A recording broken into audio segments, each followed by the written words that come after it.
नमस्कार. मी तुमचा मित्र ओटी सर. टी-ईटीची परीक्षा खूप जवळ आलेली आहे आणि टी-ई-टी जर म्हटला मग तो पेपर 1 असो की पेपर 2 असो, बालमानसशास्त्र आणि अध्यापनशास्त्र अतिशय महत्त्वाचा असतो आणि हा जो बालमानसशास्त्र आणि अध्यापनशास्त्र आहे, हा जेवढा महत्त्वाचा असतो तेवढाच कठीणही असतो. तर हा जो बालमानसशास्त्र आहे, हा लवकरात लवकर संपवून नेमकं उत्तर कसा लिहायचा ते आपण बघणार आहोत. अतिशय महत्त्वपूर्ण प्रश्न आज आपण 30 प्रश्न इथं घेऊन आलो आहोत, कारण की 30च राहतात. तर हे जे प्रश्न आहेत, हे असे विचारायचे नाही, गुरुजी हा पेपर 1 साठी होय का पेपर 2 साठी होय जी? भाऊ तुम्ही पेपर 1 असा, पेपर 2 असा, दोन्ही पेपरमध्ये प्रश्न काय असतात, आलटून-पालटून येतात. तर आपण काय करूया, नो जास्त टाईमपास, नो मोठ्या-मोठ्या बाता, डायरेक्ट काय करूया, सुरुवात करूया. तर पहिला प्रश्न इथं विचारलेला आहे. पहिला प्रश्न काय विचारलेला आहे, की किशोरावस्था रिकामी जागा असते. तर म्हणजे किशोरावस्थेचा काळ कोणता? 1 महिना ते 2 वर्षे, 30 दिवसांपर्यंत, 2 ते 6 वर्ष आणि 6 ते 12 वर्ष. आता लक्ष द्यायचं ताई, ऑप्शन क्रमांक किंवा पर्याय क्रमांक 1, 2, 3 हे बाल्यावस्था आणि पूर्व बाल्यावस्थामध्ये आता आपल्याला काय विचारलेलं आहे, किशोरावस्था आणि किशोरावस्थेचा जो काही कार्यकाळ असतो, कार्यकाळ म्हणजे जी वय असते ती काय असते, 6 ते 12 वर्षे असते. त्यानंतर शिक्षण अधिक प्रभावी होऊ शकते जर, आता इथं ऑप्शन दिलेले आहेत, तुम्ही जर पोळ्या लाटता लाटता जर बघत असाल तर व्यवस्थित ऐकायचे. चारही ऑप्शन मी वाचून दाखवतो, त्यानंतर आपण बघूया नेमका आन्सर त्याचा काय असेल. तर शिक्षण अधिक प्रभावी होऊ शकते जर विद्यार्थ्यांना स्वतः कार्य करणे व त्यावर नियंत्रण करण्याची स्वायत्तता दिली गेली तर. ठीक आहे जी. त्यानंतर विद्यार्थ्यांचे अध्ययन हे शिक्षकांद्वारा निर्देशित व नियंत्रित केले जात असेल तर. भाऊ शिक्षकाद्वारा निर्देशित करणे आणि नियंत्रित करणे ही जुनी पद्धती होती, आता येणार नाही, म्हणजे दुसरा तर होणारच नाही. तिसरं बघूया, तथ्यांची व्याख्या करण्यामध्ये शिक्षकांची भूमिका केंद्रस्थानी असेल तर. केंद्रस्थानी कधीही शिक्षक राहत नाही, केंद्रस्थानी कधी राहतो, विद्यार्थी राहतो, म्हणजे तिसरा सुद्धा होणार नाही. आणि त्यानंतर शिक्षक अध्ययनासाठी निर्देश देत असतील तर. आता निर्देश देणे हे सुद्धा नवीन शिक्षण पद्धतीमध्ये चालत नाही, म्हणजे आपला काय होईल, की विद्यार्थ्यांना स्वतः कार्य करणे व त्यावर नियंत्रण करण्याची स्वायत्तता दिली गेली तर काय होईल, शिक्षण अधिक प्रभावी होईल. म्हणून पर्याय क्रमांक 1 त्याचे काय असेल, उत्तर असेल. ठीक आहे. त्यानंतर आपण फक्त जे महत्त्वाचे जे प्रश्न आहेत ते महत्त्वाचे प्रश्न आपण इथं बघत आहोत. विद्यार्थ्यांना दिलेल्या सल्ल्याची सर्वात अधिक उपयोगिता ही आहे की. आता विद्यार्थ्यांना जर आपण सल्ले दिले तर त्याची अधिक उपयोगिता किंवा सर्वात जास्त उपयोगिता ही कोणती आहे, तर पहिला इथं पर्याय दिलेला आहे. त्यामुळे त्यांच्या ज्ञानात वृद्धी होते, त्यांच्या कौशल्यात वाढ होते, त्यांचा आत्मविश्वास वाढतो, ते व्यवहार कुशल बनतात. पण आता हे चारही जे सेंटेन्स आहे ते बरोबर वाटत आहेत, पण या 4 पैकी सर्वात जास्त महत्त्वाचं काय आहे, तर सर्वात जास्त महत्त्वाचं काय आहे, त्यांचा आत्मविश्वास वाढतो. कारण की आत्मविश्वास वाढला तर ज्ञानातही वृद्धी होईल, कौशल्यात वाढ होईल आणि ते व्यवहार कुशल सुद्धा होतील. म्हणजे पर्याय क्रमांक 3 याच्या बरोबर उत्तर आहे. त्यानंतर पुढला आपण बघूया, मौखिक मार्गदर्शन हे रिकामी जागा कमी प्रभावी असते. मौखिक मार्गदर्शन हे रिकामी जागा कमी प्रभावी आपल्याला विचारलं आहे. तर संकल्पना शिकविताना मौखिक मार्गदर्शन, ठीक आहे, मौखिक मार्गदर्शन तुम्ही केव्हा कराल, तर संकल्पना शिकविताना कराल का, कौशल्य शिकविताना कराल का, तथ्यांचे निरीक्षण तथ्यांचे शिक्षण देताना कराल का, की वरीलपैकी कोणतेही नाही. तर आता लक्ष द्यायचं की कौशल्य शिकविताना फक्त आपल्याला मौखिक मार्गदर्शन चालत नाही. आता जसं उदाहरण सांगतो मी तुम्हाला समजा 4 व्हीलर चालवता येत नसेल, 2 व्हीलर चालवता येत नसेल आणि मी इथून बडबड करत आहे. अगोदर काय करायचं, चाबी लावायची, मग सुरू करायची, त्याच्यानंतर गिअरमध्ये टाकायचा, असं पूर्ण थेअरी तुम्ही वाचले तर शिकून जाल का जी? नाही. त्याच्यामध्ये हे मौखिक मार्गदर्शन कौशल्य शिकविताना चालत नाही. म्हणून पर्याय क्रमांक 2 काय होईल, आपला उत्तर होईल. त्यानंतर पुढला प्रश्न आपण बघूया. काय म्हटलेलं आहे, की शिक्षणाचा सत्तावादी स्तर जो अगोदर होता, शिक्षणाचा सत्तावादी स्तर, तर शिक्षणाचा सत्तावादी स्तर हा शिक्षक केंद्रित आहे, विद्यार्थी केंद्रित आहे, मुख्याध्यापक केंद्रित आहे की अनुभव केंद्रित आहे. तर कधी सत्तावादी स्तर हा शिक्षक केंद्रित असतो. शिक्षणाचा सत्तावादी सध्या काही सुरू नाही, पण तो शिक्षक केंद्रित होता. ठीक आहे. किंवा सत्तावादी स्तर जर म्हटलं तर तो शिक्षक केंद्रित असतो. त्यानंतर मानवीय मूल्ये नैसर्गिकदृष्ट्या सार्वत्रिक आहेत, त्यांचा विकास म्हणजे काय होय, मतारोपण करणे, अंगीकरण करणे, अनुकरण करणे की अभिव्यक्ती करणे? सांगा बरं काय होईल? तर मानवी मूल्ये नैसर्गिकरित्या सार्वत्रिक आहेत आणि त्यांचा विकास म्हणजे आपण त्याला काय म्हणूया? अभिव्यक्ती असा होतो. म्हणून पर्याय क्रमांक 4 येईल. त्यानंतर पुढला प्रश्न इथं दिलेला आहे की पुढला प्रश्न पूर्ण दिसत नाही, आपण थोडं जवळ करून घेऊया. चला ठीक आहे. पुढला प्रश्न म्हणत आहे, विद्यार्थ्यांच्या अनपेक्षित व्यवहारामध्ये बदल करण्याची सर्वात प्रभावी पद्धत कोणती? विद्यार्थ्यांमध्ये अनपेक्षित व्यवहारामध्ये जर बदल करायचे असेल तर विद्यार्थ्यांना शिक्षा करणे, पनिशमेंट करणे चालत नाही, जे हा तर चुकलाच आहे. त्यानंतर पालकांच्या लक्षात आणून देणे, तर मग तुम्ही काय कराल? त्याची पालकच सर्व काय करतील हे होणार नाही. अनपेक्षित व्यवहारांची कारणे शोधून त्यांच्या उपचाराचे प्रबंधन करावे, हा काय आहे? बरोबर आहे. 14 सुद्धा बघूया. त्यांच्याकडे दुर्लक्ष करावे, मला काय करायचं आहे, माझी तर नोकरी पक्की आहे. नाही गुरुजी बाई असं म्हणून चालत नाही. पर्याय क्रमांक 3 काय होईल? त्याचं उत्तर होईल. त्यानंतर पुढला प्रश्न दिलेला आहे की असा स्तर ज्यामध्ये मुलं एखाद्या घटना किंवा वस्तुबाह्य तार्किकदृष्ट्या विचार करणे सुरू करते, त्याला काय म्हणतो आपण? जेव्हा तर्कशुद्ध पद्धतीने विद्यार्थी त्याच्यावर विचार करणे सुरू करतो त्याला काय म्हणतो? तर संवेदनकारक अवस्था म्हणतो की औपचारिक क्रियात्मक अवस्था म्हणतो की पूर्वक्रियात्मक अवस्था म्हणतो की मूर्त क्रियात्मक अवस्था म्हणतो? तर त्याला मूर्त क्रियात्मक अवस्था असे म्हणतात. पाठांतर करून घ्यायचे, जी काही गोष्टी पाठांतर करायच्या असतात, काही गोष्टी समजून घ्यायच्या असतात. चला ठीक आहे. त्यानंतर आपण पुढला प्रश्न बघूया. वर्गात विद्यार्थ्यांची रुची कायम ठेवायची असेल तर शिक्षकाने रिकामी जागा उचित असते. काय करणे उचित असते? तर फलकलेखन करणे उचित असते का? चर्चा करणे उचित असते का? गोष्टी सांगणे उचित असते का? प्रश्न विचारणे उचित असते का? तर वर्गामध्ये जर विद्यार्थ्यांची रुची जर त्या वर्गामध्ये टिकवायची असेल तर काय करावं लागेल? अधामधात त्यांना प्रश्न विचारावे लागतील. तर प्रश्न विचारणे हा काय आहे? अधिक उचित आहे, अधिक योग्य आहे. योग्य तर सर्वच आहे, पण या चारहीपेक्षा सर्वात जास्त योग्य काय आहे? प्रश्न विचारणे. त्यानंतर तुम्ही एका अति सक्रिय मुलाला, एकदम ऍक्टिव्ह मुलगा आहे, तुम्ही एका अति सक्रिय मुलाला योग्य दिशा कशी दाखवाल? तर पहिला ऑप्शन इथं दिलेला आहे, त्याला पहिल्या रांगेत बसवाल व त्यावर कडक नियंत्रण ठेवाल. अरे भाऊ, निगेटिव्ह बालमानसशास्त्रामध्ये चालत नाही, नकारात्मक नको. त्याची वर्गातील एका कोपऱ्याची जागा निश्चित करून त्याला बसण्यास सांगाल. नाही ना जी, अन्याय होईल ना जी त्याच्यावर. त्यानंतर त्याला फळा स्वच्छ करण्यासारखे काम द्याल. ठीक आहे, यापैकी कोणतेही नाही जी. त्याला तुम्ही फळा पुसवायला द्याल तर तो काय होईल? त्याचा जो अतिउत्साह आहे तो अतिउत्साहाचा तुम्ही काय करू शकता? योग्य उपयोग करू शकता. म्हणून पर्याय क्रमांक 3 याचा काय होईल? बरोबर उत्तर होईल. त्यानंतर खेळण्याचे वय रिकामी जागा संदर्भित करते. काय संदर्भित करते? जे मुलं खेळण्याशी खेळतात. आता खेळण्याची जी वय आहे ती कोणती वय असते? पूर्व बाल्यावस्था असते का? उत्तर बाल्यावस्था असते का? शिशु अवस्था असते का? की वरील सर्व असते? तर खेळणे जनरली कुठं होतात? तर पूर्व बाल्यावस्थेमध्ये होतात. ते काय करतात? खेळण्यासोबतच खेळतात. ठीक आहे. त्यानंतर पुढला आपण प्रश्न बघूया की सातत्यपूर्ण उद्दीपनामुळे व्यवहारात होणाऱ्या अस्थायी परिवर्तनाला रिकामी जागा असे म्हणतात. ठीक आहे. तर पहिला पर्याय दिलेला आहे अंगवळणी पडणे, दुसरा आहे अध्ययन म्हणतात, नंतर अस्थायी अध्ययन म्हणतात की अभिप्रेरणा म्हणतात. तर सातत्यपूर्ण उद्दीपनामध्ये जे काही अस्थायी परिवर्तन असते त्याला आपण काय म्हणतो? अंगवळणी पडणे असे म्हणतो. म्हणून पर्याय क्रमांक 1 होईल. त्यानंतर विद्यार्थ्यांचे मानसिक स्वास्थ्य उत्तम बनविण्यासाठी खालीलपैकी कोणती पद्धती अधिक महत्त्वपूर्ण आहे? मानसिक स्वास्थ्य उत्तम करण्यासाठी तर काय करावं लागेल? मानसिक स्वास्थ्य काय करण्यासाठी? उत्तम बनवण्यासाठी सहशैक्षणिक क्रियांची तरतूद करावी, अभिव्यक्तीची स्वतंत्रता द्यावी, आवडीतील भिन्नता आणि त्यानंतर शिक्षकांची भूमिका व शाळेतील वातावरण. आता सर्वच गोष्टी तर आवश्यक आहेत, पण सर्वात आवश्यक काय आहे? कारण की सर्वच बरोबर इथं तर आहे नाही. तर सर्वात महत्त्वाचं आहे शिक्षकांची भूमिका आणि आपल्या शाळेतील वातावरण.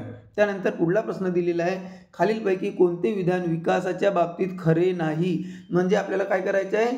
चुकीचे विधान सांगायचं आहे. विकास ही आंतरक्रियेची परिणाम आहे, बरोबर आहे जी. विकास ही एक व्यवस्थित शृंखलेचे अनुकरण आहे, तोही बरोबर आहे जी. कारण की आपल्याला खरे नाही शोधायचे आपल्याला, खरे खरेच दिसून राहिले पहिला दुसरा. विकास ही व्यक्तिगत प्रक्रिया आहे, कारण की विकास व्यक्तिपरत्वे वेगवेगळी असते आणि विकास विशेषाकडून सामान्याकडे होते म्हणते. हा चुकीचा आहे जी, कारण की विकास हा सामान्याकडून विशेषाकडे होते. इथं काय म्हटलेलं आहे, विकास विशेषाकडून सामान्याकडून, म्हणजे चौथा जो पर्याय आहे तो काय आहे, खरं नाही. त्यानंतर आपण पुढला प्रश्न बघूया.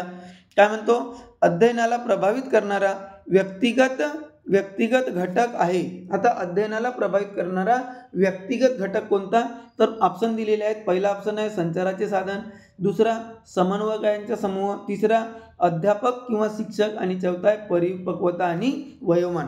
आता आपल्याला कशासाठी बघायचं आहे अध्ययनाला प्रभावित करणारा, तर अध्ययनाला प्रभावित करणारा जर व्यक्तिगत घटक असेल, पर्सनल जे काही फॅक्टर असेल, तो काय आहे, परिपक्वता आणि वयोमान. म्हणून पर्याय क्रमांक 4 याच्या उत्तर येईल. त्यानंतर रिकामी जागा हा प्रश्नोत्तराचा मुख्य उद्देश आहे. रिकामी जागा हा प्रश्नोत्तराचा मुख्य उद्देश आहे. तर बघूया आपण, विद्यार्थी व शिक्षकांची विद्यार्थ्यांच्या कुवतीची व क्षमतेची माहिती, अरे पूर्ण येत नाही जी, आपण काय करूया, अच्छा 16वा हा, चला ठीक आहे. तर रिकामी जागा हा प्रश्नोत्तराचा मुख्य उद्देश आहे. बघूया, परीक्षेत अधिकाधिक गुण मिळवणे, नाही जी, फक्त गुण मिळवण्यावाला गेला काम. विद्यार्थ्यांची जिज्ञासा वाढवणे, बरोबर वाटून राहिला जी. त्यानंतर विद्यार्थ्यांची श्रवण क्षमता वाढविणे, फक्त श्रवण क्षमता हा प्रश्नोत्तराचा उद्देश नाही, त्याला तर्कसुद्धा लावायचा आहे. विद्यार्थ्यांचे अज्ञान उघडे करणे, म्हणजे तुला येत नाही भाऊ, पाय विचारलो तर सांगितलंच नाही का, असाही नाही, म्हणजे पर्याय क्रमांक 2 काय होईल, बरोबर उत्तर होईल.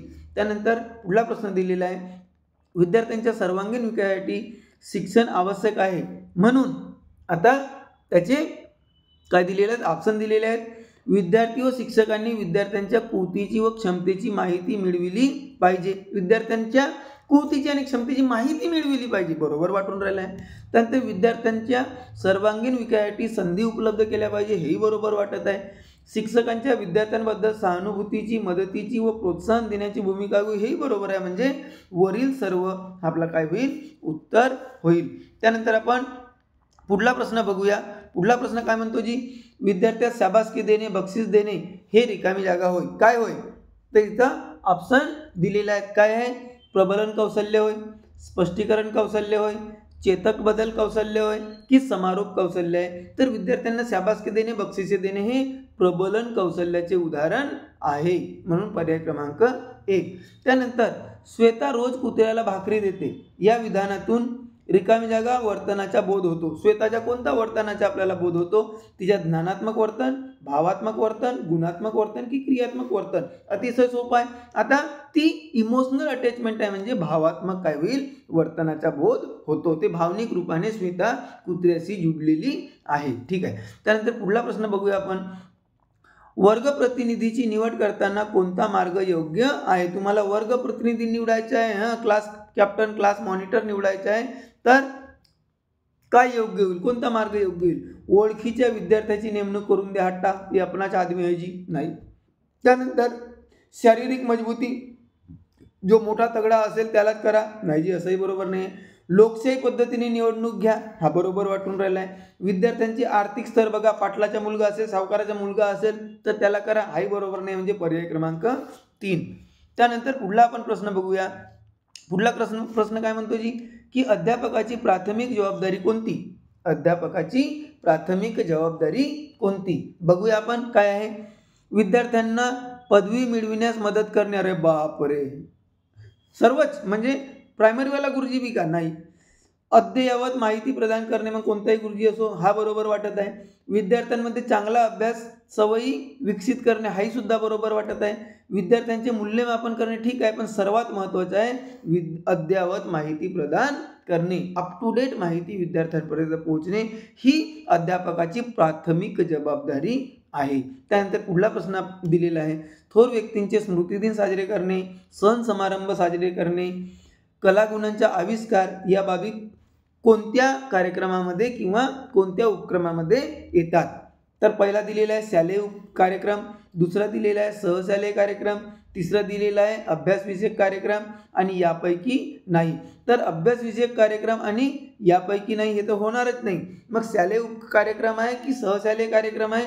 तर वेगवेगळ्या काही जयंत्या पुण्यतिथ्या मनवणे आणि उपक्रम मनवणे हे सहशालेय कार्यक्रम आहे. म्हणून पर्याय क्रमांक 2 याचा काय होईल? बरोबर उत्तर होईल. त्यानंतर आपण पुढला प्रश्न बघूया. पुढला प्रश्न काय म्हणत आहे जी की विद्यार्थ्यांना स्वयं अध्ययनासाठी प्रेरित केले पाहिजे. विद्यार्थ्यांना स्वयं अध्ययनाची संधी उपलब्ध करून देण्यासाठी खालीलपैकी कोणता मार्ग वापरता येईल? ठीक आहे. तर आता याच्यामध्ये 4 पर्याय दिलेले आहेत. बघूया आपण. प्रत्येक विद्यार्थ्याला पाठ्यपुस्तके मिळवून देणे. ठीक आहे. दुसरा, व्याख्यानात विविध संदर्भ ग्रंथाचा उल्लेख करणे. का? कारण की विद्यार्थ्यांना स्वयं अध्ययन करायचे आहे, हा त्याच्यापेक्षा जास्त बरोबर वाटत आहे. त्यानंतर विषय क्षेत्रातील तज्ज्ञांची व्याख्याने ऐकण्याची संधी देणे, हाही बरोबर वाटत आहे. वर्गातील चर्चासत्रात निबंध वाचण्याची संधी देणे, पण सर्वात महत्त्वाचे आहे व्याख्यानात विविध संदर्भ ग्रंथाचा उल्लेख करणे. त्यानंतर पुढला प्रश्न दिलेला आहे की शाळेतील वर्गाच्या खोल्या कशा असाव्यात? तर इथं 5 पर्याय दिलेले आहेत. मोठ्या आकाराचे असाव्यात, हा तर बरोबर आहे गुरुजी. लहान आकाराचे असाव्यात, नाही, जेवढी मोठी खोली असेल तेवढा चांगला आहे. त्यानंतर वर्गात भरपूर सूर्यप्रकाश यावा व हवा खेळती असावी, हाही बरोबर आहे जी. त्यानंतर सूर्यप्रकाश नसला तरी चालेल पण ट्यूबलाईटची व्यवस्था असावी, नाही भाऊ, ट्यूबलाईट 24 तास काम करत नाही आणि नॅचरल उजेड मिळत नाही, म्हणून तोही नाही. त्यानंतर वर्गात स्वच्छता असावी, हाही बरोबर आहे. म्हणजे पहिला बरोबर, तिसरा बरोबर, 5वा बरोबर. कुठं दिला अजी गुरुजी? पर्याय क्रमांक 1 मध्ये दिलेला आहे. म्हणजे पर्याय क्रमांक 1 त्याच्या काय होईल? बरोबर उत्तर होईल. त्यानंतर दुसरा प्रश्न, आपण पुढला प्रश्न बघूया की सध्या आंतरशाखीय अध्ययन अध्यापनास महत्त्व येत आहे. आंतरशाखीय म्हणजे वेगवेगळ्या काय म्हणतो आपण त्याला, विज्ञान शाखा, त्यानंतर कला शाखा, वाणिज्य शाखा, वेगवेगळ्या शाखाचा आपण काय करतो? अध्ययन अध्यापनास महत्त्व येत आहे. त्याचे कारण काय आहे? तर काही शाखांकडे विद्यार्थ्यांचा ओढा कमी झाल्यामुळे त्या शाखेतील शिक्षकांना इतर शाखेत सामावून घेणे जरुरी आहे. याच्या विद्यार्थ्यांशी काही घेणं देणं नाही, कारण की आपला जो पेपर आहे विद्यार्थी केंद्रित पेपर आहे. त्यानंतर प्रत्येक विद्याशाखा यांना त्या प्रकारे एकमेकांशी संबंधित असते व त्यांचे ज्ञान परस्पर पूरक असते असे निदर्शनात येत आहे. दुसरा बरोबर आहे. तिसराही बघून घेऊया. प्रत्येक विद्याशाखेच्या दुसऱ्या विद्याशाखेशी कसलाही संबंध नसतो, आता चुकीचेच आहे. आणि वरील सर्व म्हणते म्हणजे हाही चुकीचा, म्हणजे पर्याय क्रमांक 2 काय होईल? त्याचा उत्तर होईल. असा काय करायचं जी? डोका वापरायचा ताई, बरोबर आहे की नाही? हा, ठीक आहे. त्यानंतर पुढला प्रश्न, रिकामी जागा हे शिक्षण प्रक्रियेचे अनुक्रमे पहिले, दुसरे, तिसरे अंग आहे. शिक्षण प्रक्रियेचे अंग, तर पहिला तर बालकच होईल. जिथं जिथं बालक नाही आहे, पालक आहे, शिक्षक आहे, हे चुकले. तर पहिले, दुसरे आणि तिसरे अंग कोणता? पहिला बालक, दुसरा शिक्षक आणि तिसरा अभ्यासक्रम. पर्याय क्रमांक काय होईल? 4 याचा उत्तर होईल. त्यानंतर पुढला प्रश्न आहे, हा गुण शिक्षकांसाठी आवश्यक नाही. शिक्षकांमध्ये कोणता गुण नसला तरी चालेल? समायोजनशीलता असावीच लागते, अनुशासनप्रियता शिक्षकामध्ये असावीच लागते, नेतृत्व क्षमता असावीच लागते, पण आर्थिक सुस्थिती हे काही आवश्यक नाही. तो गरीबही शिक्षक राहू शकतो आणि श्रीमंत सुद्धा राहू शकतो, म्हणून नाहीवाला काय होईल? पर्याय क्रमांक 4. पुढला आपण प्रश्न बघूया.